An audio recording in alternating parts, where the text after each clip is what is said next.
Assalamualaikum warahmatullahi wabarakatuh.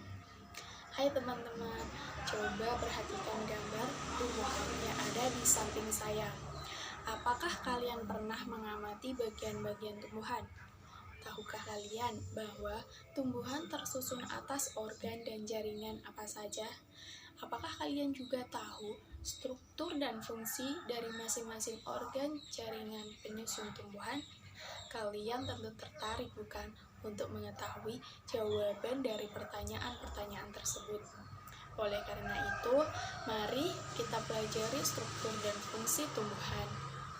Teman-teman, masih ingatkah kalian bahwa tumbuhan itu diklasifikasikan menjadi dua, yaitu kelompok tumbuhan berpembuluh dan kelompok tumbuhan tak berpembuluh. Hari ini kita akan mempelajari tentang tumbuhan berpembuluh. Pada tumbuhan berpembuluh terdapat dua organ, yaitu organ vegetatif dan organ generatif. Organ vegetatif merupakan organ tumbuhan yang berfungsi untuk mendukung pertumbuhan dan perkembangan tumbuhan, terutama berguna untuk penyerapan, pengolahan, pengangkutan, dan penimbunan zat-zat makanan. Pada organ vegetatif ini ada 3 bagian, yaitu akar, batang, dan daun. Sedangkan organ generatif merupakan organ tumbuhan yang berfungsi dalam proses perkembangbiakan secara generatif atau seksual. Organ generatif ini terdiri atas bunga, buah, dan biji. Sekarang kita mulai mempelajari struktur dan fungsi akar. Akar merupakan organ tumbuhan yang umumnya berada di bawah permukaan tanah. Fungsi akar antara lain untuk menambatkan tubuh tumbuhan terhadap tanah atau medium tumbuhnya. Fungsi berikutnya yaitu menyerap air dan mineral dalam tanah atau pada medium tumbuhnya. Pada beberapa tumbuhan, akar mengalami modifikasi sehingga dapat memiliki fungsi untuk menyimpan cadangan makanan. Misalnya pada singkong dan bengkoang. Akar juga berfungsi untuk menyerap oksigen atau untuk bernafas. Misalnya, akar pada tumbuhan bakau. Pada wortel dan lobak, akar tunggang berfungsi menyimpan cadangan makanan yang akan digunakan tumbuhan selama perbungaan dan pembentukan buah. Oleh karena itu, wortel dan lobak akan dipanen sebelum perbungaan. Selanjutnya, struktur dan fungsi batang. Pada umumnya, tumbuhan yang kalian lihat memiliki batang yang berdiri tegak di atas tanah serta mendukung cabang, daun, dan bunga. Batang umumnya berbentuk panjang, bulat seperti silinder, memiliki ruas-ruas atau internodus yang masing-masing dibatasi buku-buku atau nodus. Pada nodus inilah tempat melekatnya daun dan tunas. Batang memiliki banyak fungsi, antara lain menyokong bagian-bagian tumbuhan yang berada di atas tanah dan sebagai jalan pengangkutan air dan mineral dari akar menuju daun dan jalan pengangkutan makanan dari daun ke seluruh tubuh tumbuhan. Tahukah kalian apa perbedaan struktur luar batang tumbuhan monokotil dan dikotil? Batang tumbuhan monokotil memiliki ruas-ruas batang yang terlihat jelas, contohnya pohon jagung, padi, kelapa, pisang, dan lain sebagainya. Sedangkan batang tumbuhan dikotil, ruas-ruasnya tidak terlihat jelas, contohnya pohon durian, beringin, jambu, dan lain sebagainya. Ciri yang paling mudah dikenali pada tumbuhan dikotil adalah batangnya berkayu dan bercabang. Selanjutnya, struktur dan fungsi daun. Daun merupakan organ tumbuhan yang menempel pada batang. Biasanya berbentuk tipis dan banyak mengandung zat warna hijau yang dinamakan klorofil.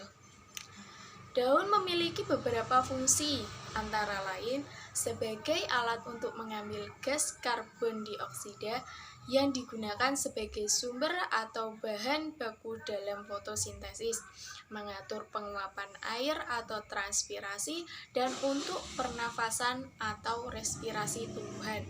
Sama halnya dengan akar dan batang, daun juga memiliki perbedaan antara daun tumbuhan monokotil dan daun tumbuhan dikotil. Lalu, apakah perbedaan struktur luar daun monokotil dan daun dikotil tersebut? Peruratan daun merupakan ciri untuk mengetahui suatu tumbuhan termasuk monokotil atau dikotil. Pada tumbuhan dikotil memiliki peruratan daun menjala.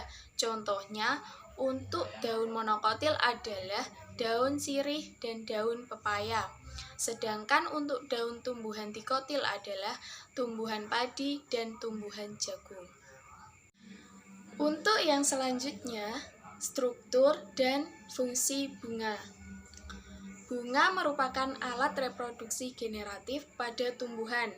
Bunga biasanya memiliki warna yang menarik, yang berfungsi untuk menarik serangga atau hewan sejenisnya yang dapat membantu proses penyerbukan.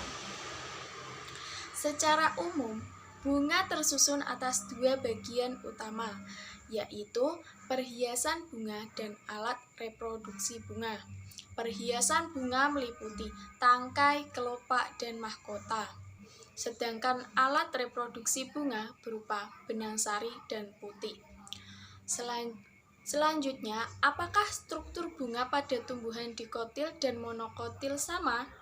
Tumbuhan monokotil dan dikotil dapat dibedakan berdasarkan karakteristik bunga, yaitu jumlah bagian-bagian bunga. Tumbuhan monokotil memiliki bagian-bagian bunga seperti daun kelopak, daun mahkota, dan benang sari yang berkelipatan 3. Sedangkan pada tumbuhan dikotil memiliki bagian-bagian bunga yang berkelipatan 4 atau 5. Kemudian, coba perhatikan gambar bunga sepatu dan bunga anggrek berikut. Menurut kalian, bunga sepatu dan bunga anggrek tersebut termasuk tumbuhan dikotil atau monokotil? Nah, benar sekali. Bunga sepatu merupakan tumbuhan dikotil, sedangkan bunga anggrek merupakan tumbuhan monokotil. Baik teman-teman, hari ini kita telah mempelajari struktur dan fungsi tumbuhan, mulai dari struktur dan fungsi akar, struktur dan fungsi batang, struktur dan fungsi daun, hingga struktur dan fungsi bunga. Akan tetapi, masih ada dua lagi yang belum kita pelajari dalam bab struktur dan fungsi tumbuhan ini, yaitu struktur dan fungsi buah serta struktur dan fungsi biji. Untuk itu, silahkan teman-teman pelajari sendiri dengan mencari referensi dari buku, modul, ataupun internet. Minggu depan kita akan bertemu kembali dalam materi struktur dan fungsi jaringan tumbuhan. Sampai jumpa minggu depan. Wassalamualaikum warahmatullahi wabarakatuh.